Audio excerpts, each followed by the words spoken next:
Hello my friends, welcome to the channel. I'm coming to you here from, well, Brisbane. I'm flying up to Brisbane with my 8-year-old son Jack. A lot of you guys know him. I'll put a link in the description below to my boys BMX channel if you want to go on there and jump on and subscribe to their channel. They would be absolutely stoked if you did. Jack is up here. We're racing in what's called the Oceania Championship, so it's I think about 10 different countries, but mostly it's Australia and New Zealand. And he just raced today and he was doing really well, and he ended up getting a place that he wasn't so happy about after the first heat. He had the 7th fastest time, and then when it came to the semis, he ended up coming last because he was half asleep. He normally goes to bed at 7:30, and by the time they actually raced, I think it was nearly 8:30 p.m. He'd been at the track since 11 o'clock in the morning when practice was, and yeah, he was doing really well, but then I think he just got too tired. Anyway, he was really sad after the race, and he cried, and he was really disappointed. He was thinking he would make the final. So I'm up here in Brisbane. There's some news that's just happened that I think you should know about.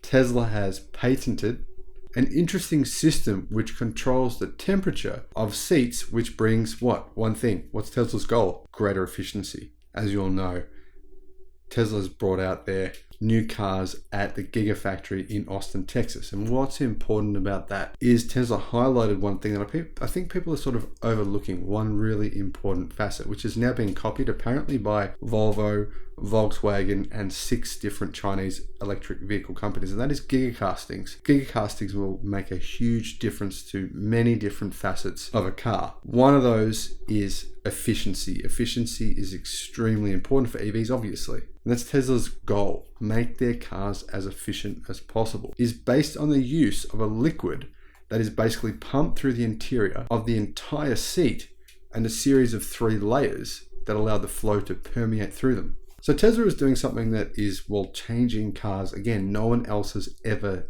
done this before. And while it might seem like a small thing, the reality is it's reflective of a culture that just wants to keep on changing, improving, make the cars better constantly with new iterations. This is the kind of thing where I think you would never have heard about this unless, well, I made a video about it. So that's why I went and did it. And the reason Tesla is doing this is they say that seat heating right now in all cars is extremely inefficient. They're basically saying, yeah, this is one thing that we all do that sucks.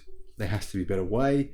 This is the better way that we found. So the new patent pumps liquid through the seat, and it uses a temperature control system based on layers that allow fluid to pass through. TalkNews.com says that there is a greater need to minimize the use of thermal control systems in the passenger compartment of EVs, since energy comes from the battery and can significantly reduce the vehicle's range. For example, in really cold temperatures, this is one of the reasons why range drops, right? Inefficient seat heating. Well, if you can make the seat heating more efficient in places like northern Canada or just places where it's cold whenever it's cold, you can massively increase the efficiency and massively reduce the amount of energy you draw down on the battery when you use systems like this. So Tesla's idea, right, is to be able to enable you to efficiently heat your car without actually turning the heater on, right? So if you can have a direct heat source that hits your back, then you don't actually need to turn the heater on, and it's much more efficient than trying to heat the entire cabin. Makes a lot of sense. The patent document published by Tesla for a new integrated temperature control system for its vehicle seats was published on the 31st of March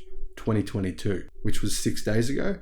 And it states that it is a continuation of its patent vehicle seat with integrated temperature control system, which was originally presented on February the 21st, 2019. It basically improved on that patent. The TalkNews.com says that in the document's introduction, Tesla lists the reasons why current seat temperature control systems are so inefficient in the case of ventilation. The foam with which the seats are made complicates the extraction of heat.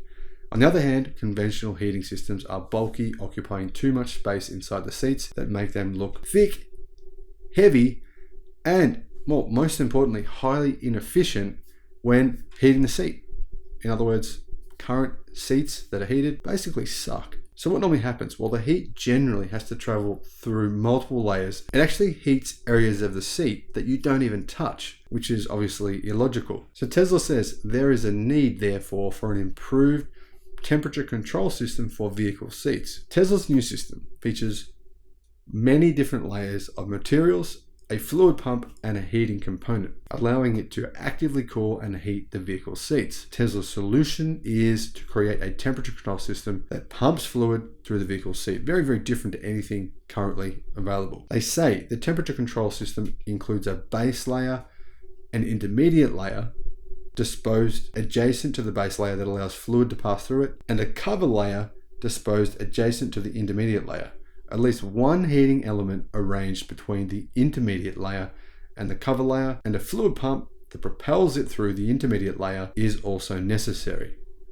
Now, it does sound kind of complicated to me, so whether or not this kind of complication actually achieves the desired goal at the desired cost level, because obviously adding these components would actually add cost to the car, is another question, which I'm curious to know what you think. Now, Tesla did say, though, they are hopeful that they can reduce manufacturing costs as a result of having this system, and also apparently minimize noise in the cabin while using the vehicle's energy much more efficiently than their vehicles or any vehicle currently uses. Now, in some ways, you can kind of look at the concept of how traditional internal combustion engine vehicles use a certain type of heating system, but then more modern electric cars use a different heating system or heating pump.